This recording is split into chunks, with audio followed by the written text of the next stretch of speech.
सोलापूर लोकसभा मतदारसंघाचे भाजप महायुतीचे उमेदवार आमदार राम सातपुते यांच्या प्रचारार्थ शांतीनगर मंगल कार्यालयात हिंदुत्ववादी मेळावा संपन्न झाला. राम सातपुते यांनी उपस्थित युवकांमध्ये जोश भरला.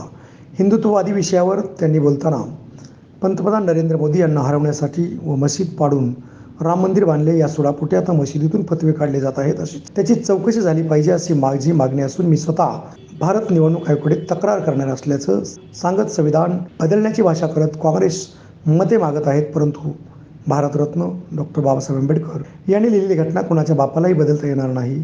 उलट काँग्रेसने बाबासाहेबांना पराभूत केलं, हा इतिहास आहे. अशा शब्दात त्यांनी तिखट शब्दात काँग्रेसवर हल्ला केला. पहा राम सातपुते काय म्हणाले ते. मित्रांनो, आपल्याला विचार करायचा आहे, सभा काय असते ना ती 19 तारखेला पर्यंत दाखवू. 19 तारखेला सभा काय असते 19 तारखेला आपण दाखवू. सोलापूर मध्ये ना भूत ना भविष्याची अशी सभा 29 तारखेला होती आहे. समोरच्यांनी खुर्च्या 5,000 टाकल्या होत्या, आपण खुर्च्या 80,000 टाकतो. किती? 80,000 जास्त संख्येची भव्य सभा त्या ठिकाणी मोदीजींच्या नेतृत्वामध्ये 29 तारखेला 12:30 वाजता गोल मैदानावर होती आहे. यांनी मैदान कुठलं तरी एकदम छोटस निवडलं होतं. आपलं मैदान सोलापूर मधलं सगळं मोठं मैदान आहे, बरोबर ना? त्यामुळे मित्रांनो, माझी तुम्हाला विनंती आहे की ही निवडणूक लढवत असताना आपण सगळ्यांनी 100% मतदान करण्यावर भर दिला पाहिजे. 100% मतदान करण्यावर भर दिला पाहिजे. आपल्यात असणाऱ्या छोट्या छोट्या कार्यकर्त्यांनी प्रत्येकाला घराच्या बाहेर काढलं पाहिजे. आपल्यातल्या असणाऱ्या प्रत्येक कार्यकर्त्याने या ठिकाणी रिक्षाची व्यवस्था असेल, जसं असेल तसं आपल्या इथल्या असणाऱ्या 100% नागरिकांना मतदानापर्यंत नेलं पाहिजे. ही आपली जबाबदारी आहे मित्रांनो. ही निवडणूक आपल्या सगळ्यांना, या सोलापूरच्या रक्षणाची निवडणूक आहे मित्रांनो. आताच बोर्ड लागायला लागले. काल एक व्हिडिओ आला, मी तक्रार करणार आहे त्याच्यावरती.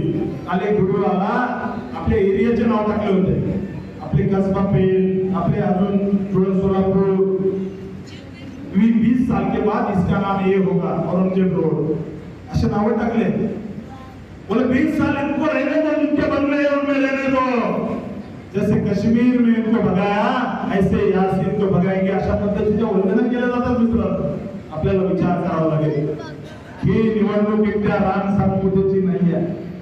ही निवडणूक मित्रांनो तुमच्या आमच्या अस्तित्वाची आहे. त्यामुळे माझी तुम्हाला सगळ्याला विनंती आहे, जे मीडियाला पाहतायत, जे फेसबुक लाईव्हला पाहतायत, त्या सगळ्यांना माझी तळतळीची विनंती आहे. आपल्या मायमाऊलींच्या रक्षणासाठी आपल्याला या ठिकाणी आपल्या गावातील तुळस आणि मंदिरावरचे कळस सुरक्षित ठेवण्यासाठी, परमपूज्य डॉक्टर बाबासाहेब आंबेडकरांचं संविधान या ठिकाणी रक्षणासाठी आपण सगळ्यांना मिळून, एका चहावाल्याचा मुलगा पंतप्रधान हा बाबासाहेबांच्या संविधानामुळे झाला.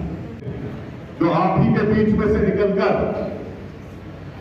आज यहां तक पहुंचे, और ये सिर्फ भारतीय जनता पार्टी के अंदर कमजोर है कि गरीब चाय वाले का बेटा से लेकर एक गरीब परिवार के आने वाले व्यक्ति तक आज भारतीय जनता पार्टी के इस शिखर तक पहुंच सकते हैं. आज राम जी है जो इनके परिवार में कोई राजनीति में नहीं है, जिनका दूर दूर तक राजनीति से परिवार का कोई लेना नहीं.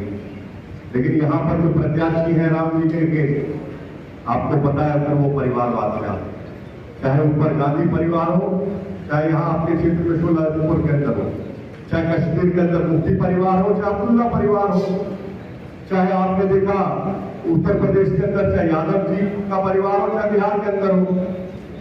लेकिन ये भारतीय जनता पार्टी है जो राम जी जैसे एक व्यक्ति को भी, हमारे युवा साथी को मौका देती है, जो आप ही के बीच से है.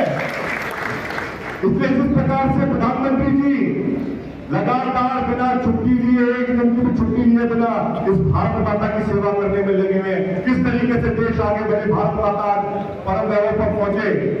इसलिए हम सबकी भी जिम्मेवारी बनती है, चाहे वो कितने भी कोशिशें कर ले, कितना भी हिंदू धर्म को बदनाम करने की कोशिश कर ले, ये हिंदू धर्म ना कभी किसी के दबाने से दबा है, ना किसी के रोकने से रुका है. और ये राम जी हैं, इनके नाम में राम है. जिस प्रकार से प्रभु राम का वहां पे भव्य मंदिर आज बन के तैयार खड़ा है, उसी प्रकार से आप सबके आशीर्वाद से, आप सबके साथ से 100% निश्चित मैं आप लोगों को भरोसा भरोसा दिलाना चाहूंगा कि आप सबके साथ से इस बार यहाँ से लोकसभा के अंदर भी हमारे राम सतपुते जी यहाँ से सांसद बनकर जाने वाले हैं।